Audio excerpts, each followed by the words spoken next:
If you're lost and need encouragement, or if you're an athlete dealing with mental health, then this show is for you. Welcome to another episode of Beyond the Painted Lines. I'm your host, Datu.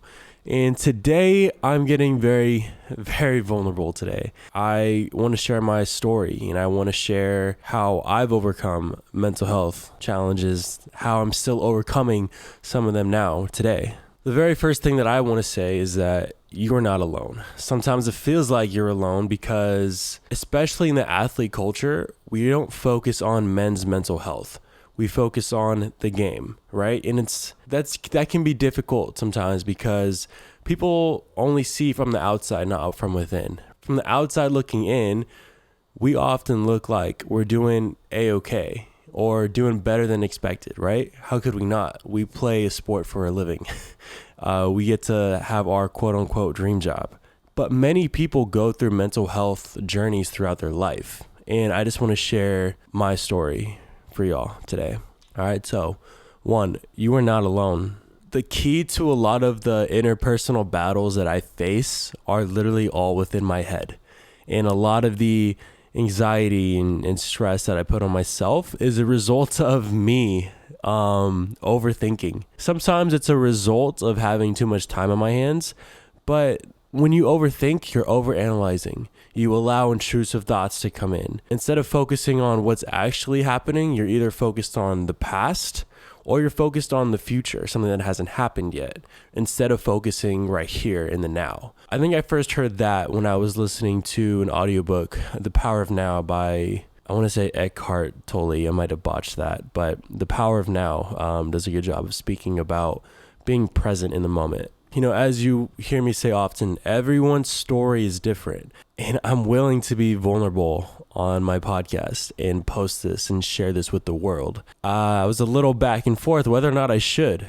I'm an athlete playing ball on TV, right? People in a way look up to me. I do want to set a good example, but at the same time, I also think this is an important topic to touch. So let me be vulnerable, all right? Maintaining mental health has been a roller coaster. And there's definitely highs, there's definitely lows. I would say most of my life, right? I'm almost 28, and there's been spans in my life where like I never thought about it, or naturally just healthy, right? And there's been moments where I am at my lowest. And I also want to emphasize that it's okay to seek help. You know, use your resources. There's nothing wrong with asking for help. When I first started becoming aware of my mental health, you know, that's something that I avoided. I didn't want to ask for help, but there's help all around. I'm not going to name everything on the list, but things that have worked for me in my life, you know, I'm not going to go like the research realm right now, but things that have helped in my life. And this is researches too, but sunlight, exercise, you can double dip in those. Go out on a walk. I like walks because although I'm in my thoughts in my walk, I have post-walk clarity sometimes. And exercise, sweating, let the blood flow, let the endorphins hit. That spike of serotonin, dopamine, right? All those good hormones that give you those good highs, those good feelings. You know, other things that help me are social support. So what social support entails is being with family, talking with family, friends, close ones, loved ones, people you trust. And I want to emphasize people you trust because you don't want to share something with someone who is not going to take it the right way or give you the guidance or just the support that you need. Sometimes you don't even need someone to tell you anything. Sometimes you just want people to listen to you. Definitely know your tight niche circle of people that you want to have that close social support with. Another thing, me being fully transparent here, another resource that I use is therapy. I actually see a therapist weekly. I actually talk to my therapist on Zoom. There's nothing wrong with seeking help. And don't get me wrong, I'm not using therapy every session. I'm not like I'm having a hard time. You know, sometimes therapy is there to talk about your wins, talk about the good going on in your life. It's not for everyone, but I do encourage it if you want to give it a shot. I would say the biggest impactful thing when it comes to my mental health is sleep. If you guys heard, I think episode 2 or 3, where I'm on the episode with Jordan and Brandon, right? And they're sitting here on the couch. We're talking about things that make up a good athlete. I vote for sleep being like the most impactful thing to being a great athlete. And also, I believe that for your mental health too. Here's why sleep is so important. You have poor decision making when you don't sleep.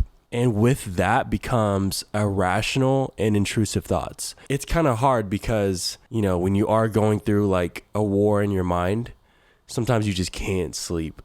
And the best thing for you is actually to sleep. You're not thinking clearly when you're not caught up on sleep. And when you don't sleep, there's a trickle effect.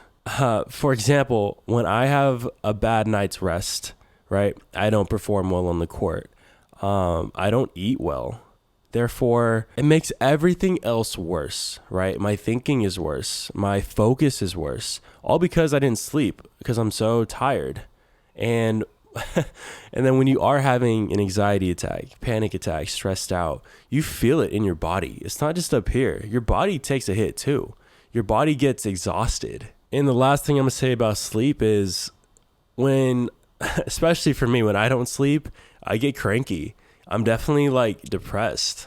That doesn't necessarily mean that I'm just sad, but depressed, like low mood, low energy, fatigue. And then it gets scary because then you get complacent and then you get to this place where you feel indifferent about a lot of things. And that's a scary place to be. Don't mentally abuse yourself. Your hardest critic is always you, usually. Do not mentally abuse yourself, because you need to know that what you are feeling, it's okay. But it's not okay to not do anything about it. It's not okay to deliberately make things worse and not be proactive. Disclaimer, I'm not a medical or therapeutic professional, right? I'm just sharing my story and what I've observed and what I've gone through with my own personal experiences. One of the things that I mentally abuse myself with often is trying to take back control. It's so interesting how life is so backwards sometimes, right? The more I want to be in control, the more I'm out of control. And once I finally let go, I feel like I'm back in control. Back in 2020, I remember there'd be nights where I would be afraid to go to bed. I would be afraid to go to sleep because I would have this irrational fear that I wouldn't wake up the next day, which is out of my control. Another case of health anxiety, right? Like I would stay up till like 3, sometimes 4 in the morning just because I was scared to go to sleep. It's such an irrational thing. But the more that I try to be in control, like stay awake, sleep near somebody, right? Have my phone with alarms, the whole 9. The more that I try to be in control, the worse my mental health got. It was so exacerbated because I could not free willingly be okay with going to sleep. Trust me, now all I want to do is sleep. The moment that I finally decide that, you know what, I'm going to bed. It's out of my control. Let me go to sleep. If God wants me to wake up the next day, I'm going to have another blessed day. But if not, it's out of my control anyways. So with that being said, right, if you're currently struggling, you have to prioritize recovering and being proactive. Like whatever you need healing for, it doesn't happen overnight. There's a funny trend, or there's a funny saying that's trending right now, and it's like, it happened overnight, but it took 13 years to get to that night, or it took 6 months to get to that night, or just like, I'm just throwing random timelines out in front of you. It takes time, but you got to be proactive throughout the whole structure of it. It's a little bit of patience, but I promise it's worth it. I want you to do things that you love doing. So things that help me as well are remembering what makes me happy, doing things that I love to do. So those are things that I definitely encourage you to do when you're having a tough time. And maybe you don't have quote unquote bad mental health, right? Maybe you just have spurts of anxiety or stress, and it's natural. Figure out what works for you. Take action with those things, right? So things that I love doing, outlets for me, right? I mentioned it a little bit earlier. I love going on walks. And sometimes it's a natural walk outside. But sometimes I like headphones in. And the mood changes. Sometimes it's, music, but oftentimes it's a podcast. It's an audiobook. Sometimes I even go on YouTube and listen to interviews that way. It's definitely one of my favorite outlets to use. I'm also a musician, so sometimes I can sit and make music and kind of escape that way, use that as my outlet. One of the best ones that I've discovered is going to a basketball court alone or with a rebounder and just shooting. It doesn't have to be intense, but just moving your body, playing the game that you love to do. All right, so time for another vulnerable moment. I've been hesitant if I want to share this story or not, and I didn't rehearse this, so it might be a little bit choppy here, but I want to share the story of my first panic attack. Let me back up. I think the very first time I realized I had anxiety, or like the first anxiety attack that really struck a chord with me, happened in, what month was that? It was 2019. Before COVID. It wasn't COVID related at all. I think it was like April or May in 2019. That was the very first time that I had awareness of an anxiety attack. Fast forward, it was no later than 2021. Anyways, I have a family trip up to Big Bear in California. We're in the car driving up there. We took a few separate cars, and it's just me and my aunt in one car. And we're driving up in a Subaru, and on the way up, it's twisty, it's turny, right? The altitude's a little higher naturally, right? It's getting a little harder to breathe. I honestly couldn't tell you what was the exact trigger. I think it was a lot of things that just started to add up for me. And we pull up to the cabin, and because I'm already feeling the anxiety, I'm already getting antsy, and I'm like, why? I'm with my loved ones. I'm going to be okay. There's a hospital up here.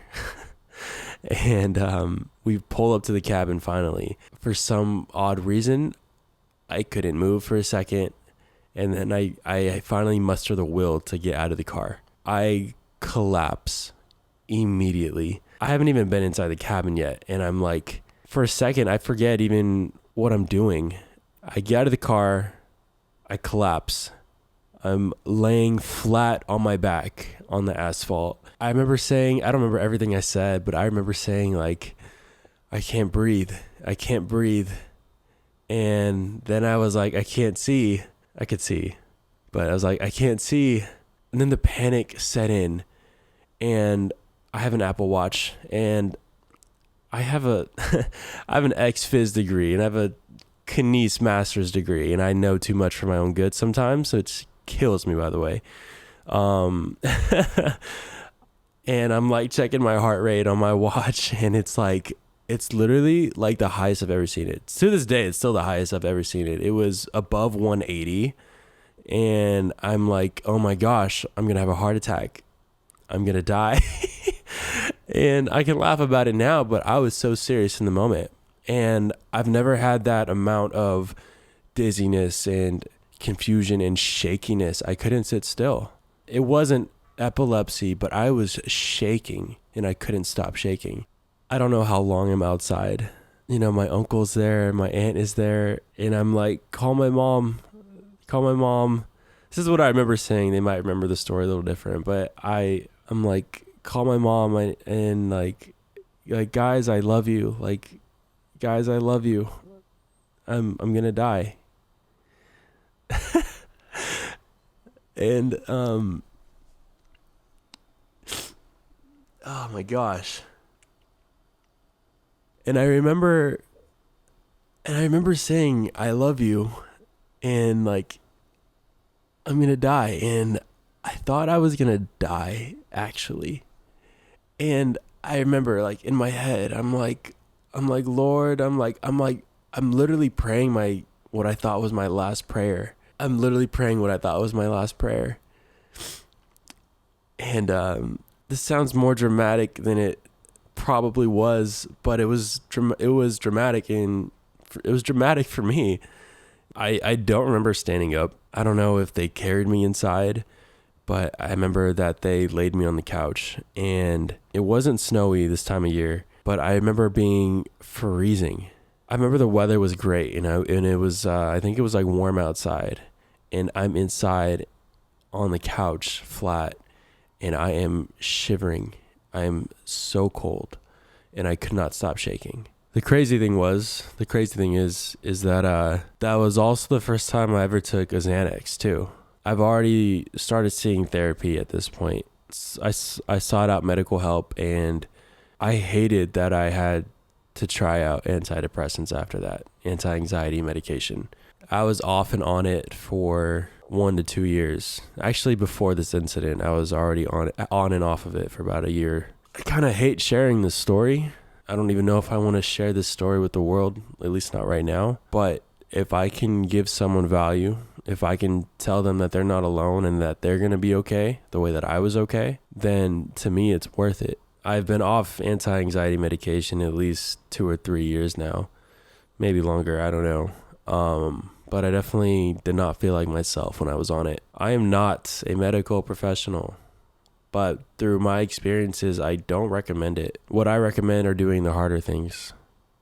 Exercise, water.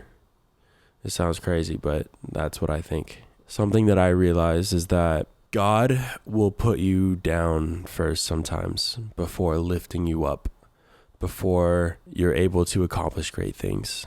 God might do that so you can appreciate it more, so you can grow. Because you've had an experience like that, you are so much stronger than the average Joe who's never gone through it. How can you enhance your mental health? How can you maintain good mental health moving forward? What I found that works for me is being up to the challenge. Like, who are you really? I took a good look in the mirror, or I would journal. I would literally use self-talk, and I would discover who I really was. Are you someone who's going to fight, endure, pursue, be persistent, be determined, or are you going to crumble? Thank God I didn't crumble. I think everything that happens for a reason. It's about how you respond to what happens. Who do you become? How do you respond when the worst has happened? Challenge yourself, but be nice to yourself. You owe it to yourself. Don't discredit yourself either. Give yourself the credit for all the hard that you go through, that other people don't see, that you don't share. It's funny, I don't think I've told very many people the gist of that story up in Big Bear that I just shared with y'all. And I'm over here recording an audio and recording a visual episode for it right now, feeling ready to share this with the world. And that's kind of hitting home for me a bit in a way that it's growth for me. I'm able to share that story and not feel negativity or not feel like the world is going to come after me. I'm able to share that story because I'm healed from that story. I am so much better because of the things that have happened to me. I gave you guys just a quick rundown of the story, and I overlapped probably a lot more excruciating detail. My first panic attack, and honestly, I haven't had one similar to that experience since, thank God. But I've been proactive about it, and I'm proud of the little wins because they add up. Never stop loving yourself. Never stop putting yourself first for what you need. The last thing I'm going to say is that I've never been closer to God than I am now in my life. And I grew up in a Christian household, went to private school, and learned all the Bible stories. I can off top a lot of verses for you right now if I need to. But because of all the things that have happened to me, I think God spoke to me, and he was trying to show me that he's the one in control. And I think that's another reason why this is the closest I've been to God. I encourage you to pray with someone, or have someone pray for you. Don't be shy. You are not alone. And there's a fine line between taking advantage of your situation due to mental health. Mental health is real, but you don't want to take advantage of the resources that you do have. Like, if you get sick time off for mental health and you don't need it, don't take it, because there are real instances of mental health. With that being said, you are tougher than you realize. You are stronger than you realize. But in the overall picture, you know everything's going to be okay with inside of you. And it might not seem like you know, but you know. So thank you guys for diving in deep with me. I encourage you to share the show, or if you've listened to this and it helped you, please give it a like, please comment, or message me privately, or not. If I gave you value, then I feel like I am fulfilling some purpose, some drive. Above all else, I want to help. And that's the reason why I'm putting myself out there this way. I love y'all. Thank you for tuning in. This is Beyond the Painted Lines. I'm your host, Keith Datu. Until next time.